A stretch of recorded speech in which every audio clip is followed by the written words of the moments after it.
Kisah selalu ada hikmah. Insya Allah teman-teman makin penasaran ya. Kalau pengen lanjut nanya nih ke Mas Ari.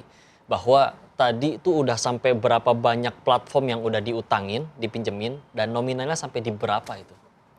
Total aplikasi sampai di atas 50. Kalau buat jumlah pinjamannya bisa sampai di atas 90 juta. Nah, alhamdulillah.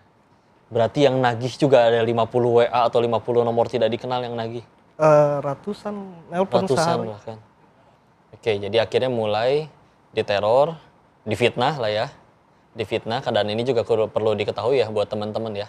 Mereka tuh bisa dapat nomor, bisa dapat foto-foto segala macam karena memang ketika akhirnya kita install aplikasi tersebut, namanya aplikasi itu ketika diinstal dia bisa mengajukan kayak perizinan kepada handphonenya untuk boleh nggak mengakses kayak galeri, kontak dan lain-lain, sehingga ketika akhirnya untuk bisa minjem duit kan kita harus akses ya itu, harus kasih izin aplikasinya untuk bisa running.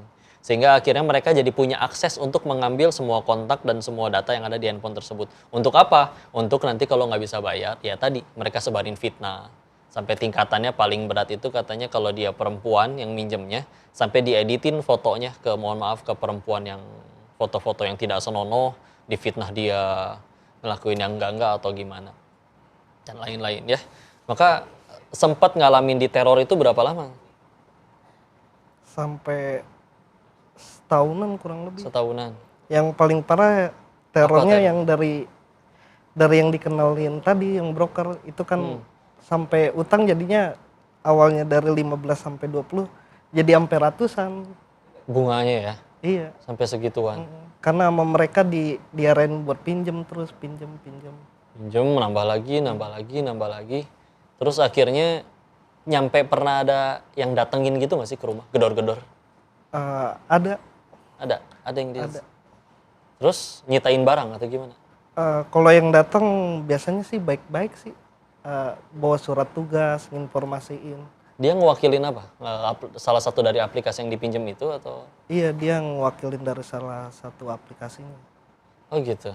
Itu yang bisa nyampe ngutus orang gitu yang gimana?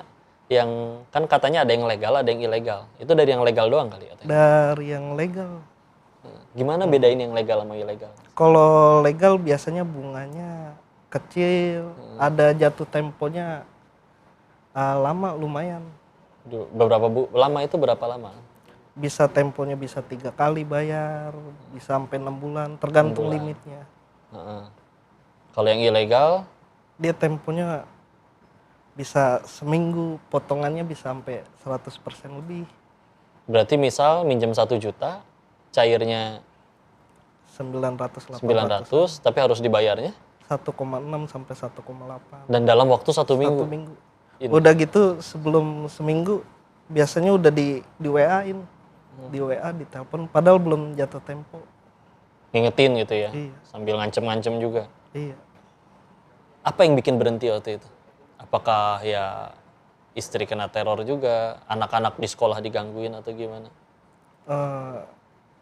Malu sih akhirnya. Diteror mulu, akhirnya kita ngambil solusi pinjam di bank, ngelarin yang legal-legal itu. Ya berhenti dari utang intinya. Di bank juga? Di bank dapatnya ya begitu bunganya. Berani gede, harus ada jaminan dong? Ada jaminan. Apa yang dijaminin waktu itu akhirnya? Surat rumah sih, tanah. Surat rumah ya, alhamdulillah. Gimana waktu itu perasaannya waktu diteror? Apa Mas Arinya aja atau juga keluarga juga ada yang ikut diteror? Sampai ke istri juga diteror. Kadang istri sampai marah-marah, kita pulang narik. Tahu ini apaan sih ini? Istri kan nggak tahu masalah pinjol. Akhirnya jadi ya mohon maaf cekcok ya berarti ya. Iya. Rumah tangga juga akhirnya jadi terganggu dan sebagainya macam masalahnya. Oke, akhirnya benar-benar berhenti. Terus sekarang gimana jadinya? Udah terlunasi semua atau masih ada satu aplikasi sih yang sisa. Kapan benar-benar berhenti udah nggak ada pinjaman lagi? Nggak ada pinjaman baru lagi? Kalau udah berhenti udah lumayan lama berhenti, tapi masih ada sisa cicilan di satu aplikasi. Dari tahun berapa berarti udah benar-benar nggak ada ngambil yang baru lagi? Di 2022. 2022, sekarang udah 2024. Berarti selama 2 tahun ini nggak ada pinjaman baru lagi, nyari dengan cara benar insya Allah, terus akhirnya terus nyicil-nyicilin. Dan itu pun selama 2 tahun belum selesai semua berarti gitu ya. Belum. Ada bedanya nggak? Waktu dulu dapat duit nih cepet tinggal foto sama KTP, dapat uangnya juga insya Allah. Menurut nominal mungkin banyak dibandingkan dengan sekarang nggak ngambil pinjaman sama sekali. Tiap dapat gajian juga harus nyicilin. Tapi ada perbedaan nggak di ya hidupnya, ketenangannya? Iya, kalau buat sekarang lebih enak gunain uangnya, Bang.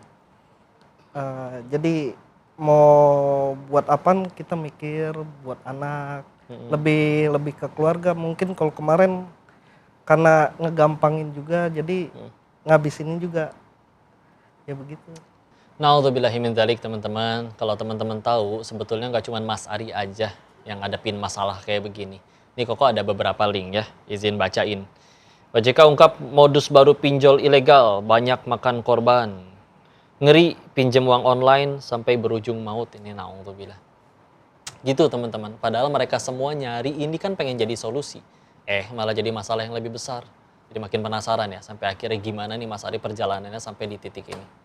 Yuk kita tunggu lanjutannya ya di acara Sah Selalu Ada Hikmah. Gak jadi solusi. Kita pengen butuh solusi, yang bisa ngasih solusi cuman Allah. Kita nyari solusinya dengan cara yang Allahnya gak suka. Padahal satu-satu yang bisa nolong cuman Allah.